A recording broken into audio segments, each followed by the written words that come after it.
اللہ الرحمن الرحیم۔ اللہ کے نام سے شروع جو بڑا مہربان نہایت رحم والا ہے۔ السلام علیکم دوستو، کائنات اسلام میں خوش آمدید۔ ایک پیاری دعا کے ساتھ، اے رب العالمین ہمیں ہر آنے والے دکھ، تکلیف، ذلت، رسوائی، مصیبت اور پریشانی سے محفوظ فرما، آمین۔ ویوز، آج میری ویڈیو کا موضوع ہے غوث پاک کا دیوانہ۔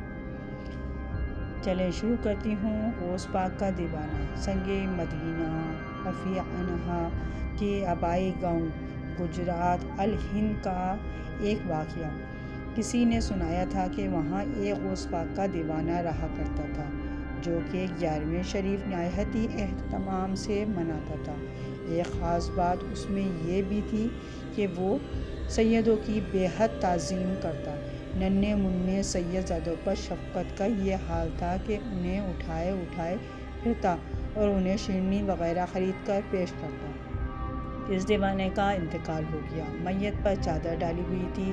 سوگوار جمع تھے کہ اچانک چادر ہٹا کر وہ غوث پاک کا دیوانہ اٹھ بیٹھا۔ لوگ گھبرا کر باہر کھڑے ہوئے۔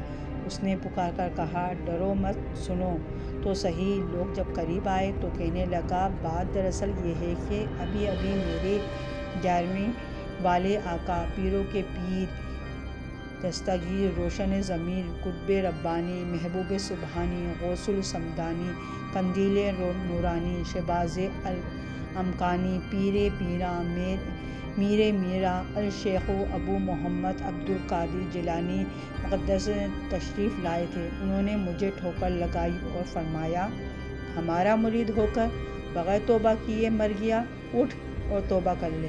الحمدللہ مجھ میں روح لوٹ آئی تاکہ میں توبہ کر لوں۔ اتنا کہنے کے بعد دیوانے نے اپنے تمام گناہوں سے توبہ کی اور کلمہ پاک کا ورد کرنے لگا۔ پھر اچانک اس کا سر ایک طرف ڈھل گیا اور اس کا انتقال ہو گیا۔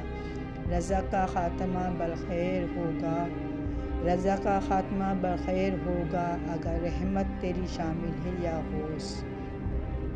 سرکار بغداد حضور غوث پاک رحمۃ اللہ کے دیوانوں اور مریدوں مبارکوں کے سرکار بغداد رحمۃ اللہ فرماتے ہیں، میرا مرید چاہے کتنا ہی گناہ گار ہو، وہ اس وقت تک نہیں مرے گا جب تک توبہ نہ کر لے۔ مجھ کو رسوا بھی اگر کوئی کہے گا تو یوں ہی، مجھ کو رسوا بھی اگر کوئی کہے گا تو یوں ہی کہ وہی نہ وہ گدھا بندہ رسوا تیرا۔ صلی اللہ تعالیٰ علی محمد۔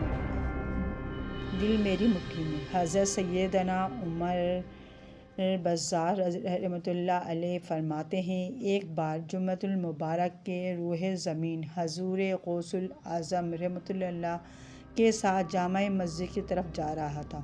میرے دل میں خیال آیا کہ حیرت ہے، جب بھی میں مرشد کے ساتھ جمعے کو مسجد کی طرف آتا ہوں تو سلام و مصافحہ کرنے والوں کی بھیڑ بھاڑ کے سبب گزرنا مشکل ہو جاتا ہے، مگر آج کوئی نظر تک اٹھا کر نہیں دیکھتا۔ میرے دل میں اس خیال کا آنا ہی تھا کہ حضور غوث الاعظم رحمۃ اللہ علیہ میری طرف دیکھ کر مسکرائے اور بس۔ پھر کیا تھا، لوگ لپک کر مصافحہ کرنے کے لیے آنے لگے، یہاں تک کہ میرے اور مرشد کریم رحمۃ اللہ کریم کے درمیان ایک ہجوم حائل ہو گیا۔ میرے دل میں آیا کہ اس سے تو وہی حالت بہتر تھی۔ دل میں یہ خیال آتے ہی آپ رحمۃ اللہ علیہ نے مجھ سے فرمایا، اے عمر، تم ہی تو ہجوم کے طلبگار تھے، تم جانتے نہیں کہ لوگوں کے دل میں میری مٹھی میں ہیں، اگر چاہوں تو اپنی طرف مائل کر لوں اور چاہوں تو دور کر دوں۔ گنجیاں دل کی خدا نے تجھے دیں ایسی کہ، گنجیاں دل کی خدا نے تجھے دیں ایسی کہ یہ سینہ ہو محبت کا خزانہ تیرا۔ صلی اللہ علیہ وآلہ وسلم۔